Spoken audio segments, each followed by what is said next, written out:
Maka di sinilah sekali lagi naik dua orang, lelaki dan juga perempuan tahu para sahabat.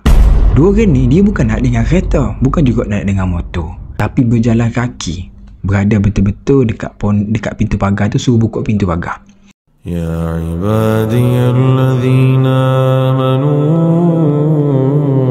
inna ardi wasi'atun fa iyaya fa'budun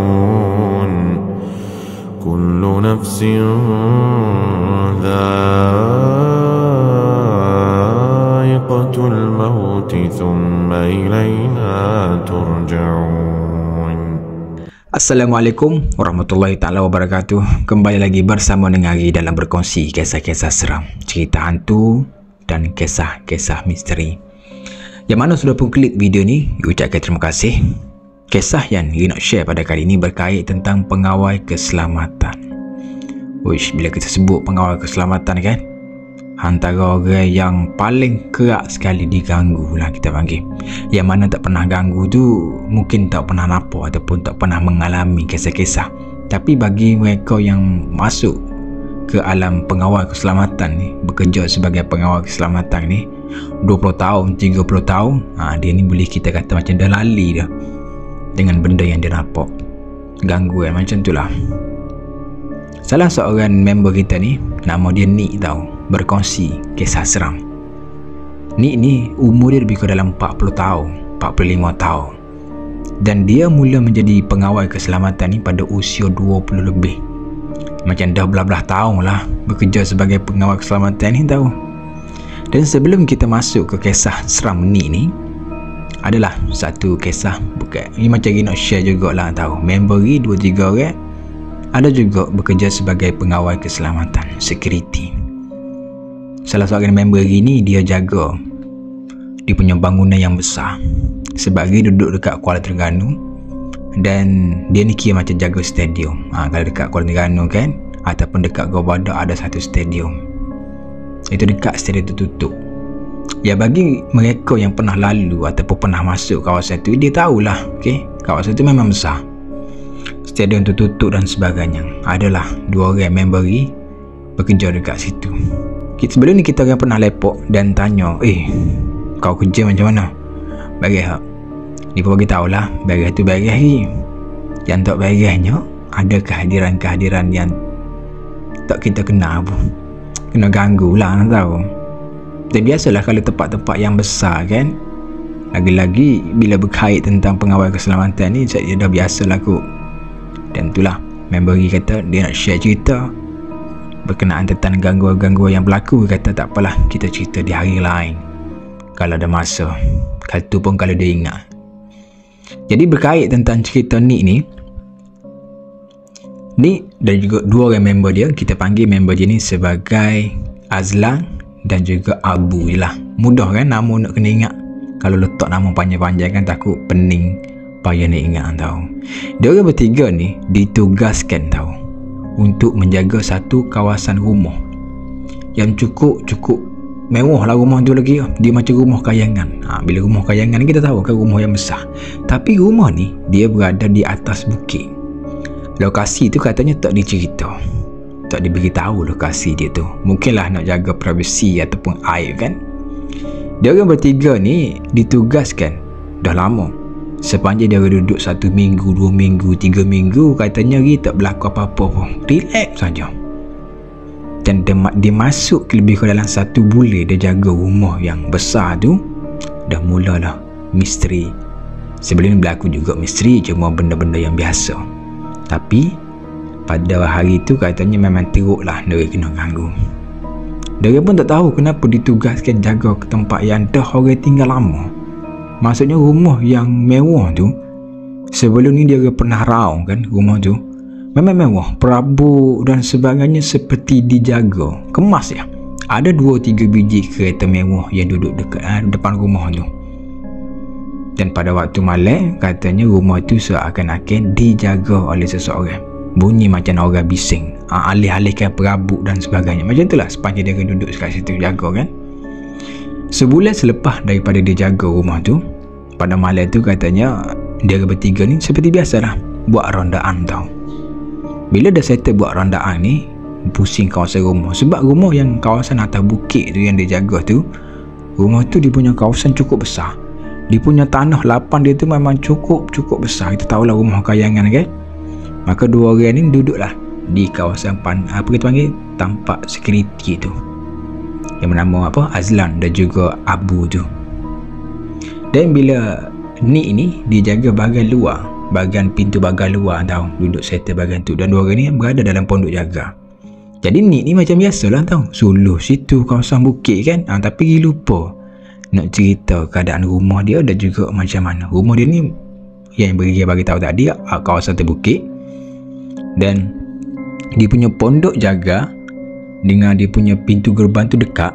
Lepas tu nak pergi ke rumah dia tu lebih kurang dalam 5 minit atau 4 minit kalau jalan dari kaki. Jauh lah.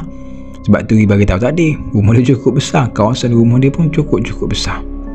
Jadi Nik ni macam biasalah suluh-suluh pada malam tu. Katanya lebih kurang dalam pukul 10.30 ni. Tengah sedap dia suluh tu, maka dia duduklah sekejap atas kursi. Masa ni dia duduk dekat luar, isaplah rokok.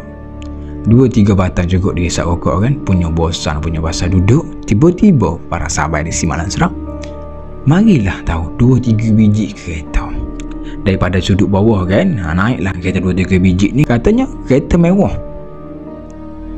Dan berhentilah sebab masa tu kita orang ni memang tutup pagar katanya. Pagar kita orang sentiasa tutup. Maka bila dah sampai depan pintu pagar 2 biji kereta ni, maka yang depan sekali tu dia turunkan cermin tingkap dia, maka hulurlah kepala. Katanya orang tu smart pakai spek, baju seakan-akan baju batik lama, dan bagi tahu suruh buka pintu pagar tu sebab dia ni jeng ada majlis dalam rumah tu. Bila sebut ada majlis kan dia kata ada majlis. Rumah tu dah lama sahabat tak dihuni oleh siapa-siapa. Tiba-tiba 2-3 biji kereta ni bagi tahu yang dalam tu ada majlis. Diorang pula antara orang yang kenamak yang dipanggil. Dan dia pun macam macam ni cik, saya pun tak diberitahu ada apa-apa majlis dalam rumah ni. Cik duduk sini kejap, saya tanya member saya.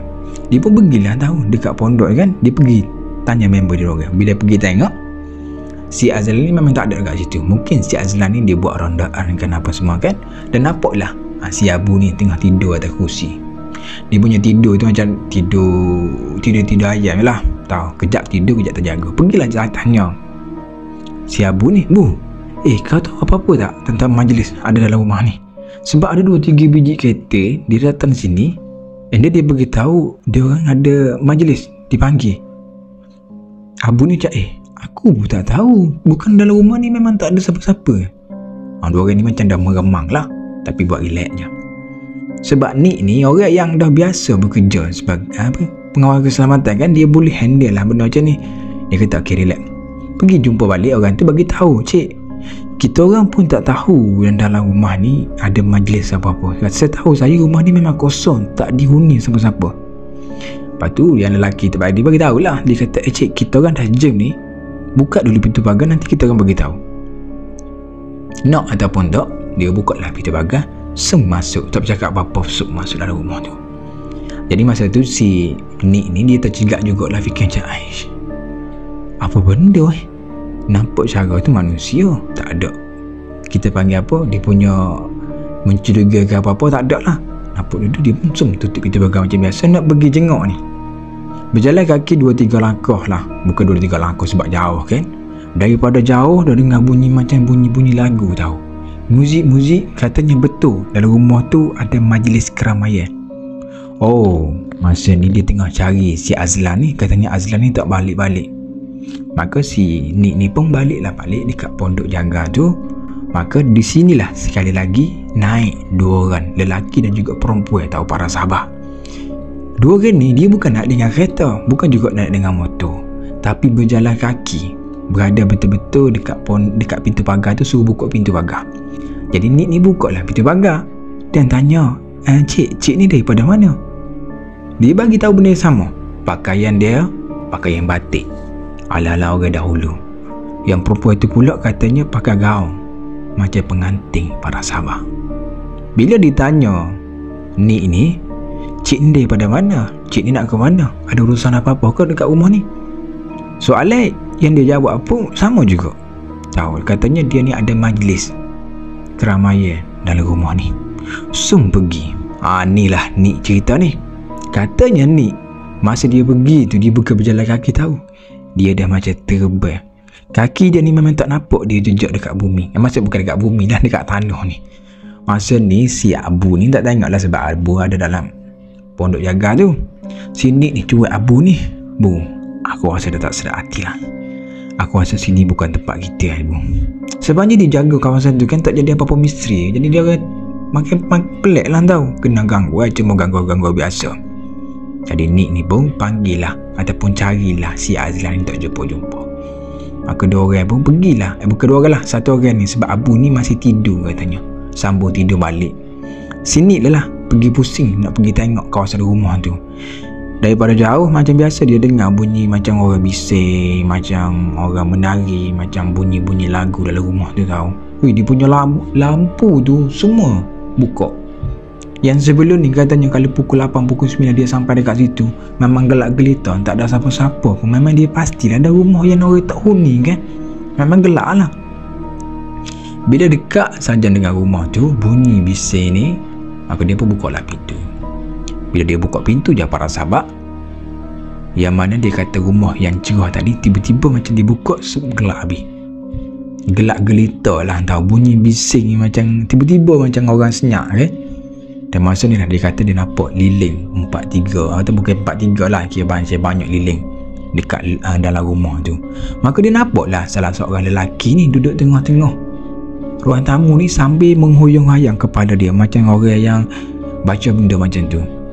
Bila dia fokuskan betul-betul dia nampak ni member dia ni, Azlan. Yang mana dia cari Azlan tadi tak jumpa-jumpa. Rupanya Azlan ada dalam rumah ni para sahabat. Gila Azlan ni, maka cuik lah bawa Azlan ni duduk gonya-gonya bahu dia ni 2-3 kali. Azlan ni macam dia tak sedar tau. Tapi bila dia hembus bacaan ayat Al-Quran, katanya Nik ni baru dia baru pasal, kenapa aku ada sini? Kenapa aku ada sini? Dia berning. Tarik je Azlan. Tiba-tiba pintu rumah dia ni macam tertutup. Bukan pintu rumah dia lah, pintu rumah yang dia jaga tu tertutup. Maka marilah 3 orang dari tempat yang gelap. Katanya mereka ni dah ganggu tempat dia. Kau dah ganggu kawasan aku. Kalau kau tak pulangkan member kau orang akan jadi mangsa. Tapi tak dia punya tak nampak siapa yang bagi tahu tu. Tapi disebabkan kawasan tu gelap, si Nik ni beranikan diri tahu baca ayat kursi. Bila baca ayat kursi 2-3 kali ni, benda Allah tu dia ketawakan si Nik ni. Syukur dekat Nik ni. Tapi dengan keyakinan Nik ni, maka Nik baca juga ayat kursi.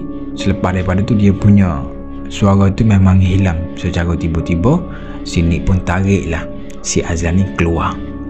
Maka dia orang pun cepat-cepatlah masuk dalam kereta, tinggalkan kawasan rumah yang kita panggil rumah kayangan, kawasan atas bukit tu tahu. Daripada jauh si Nik ni sempat juga toleh ke belakang.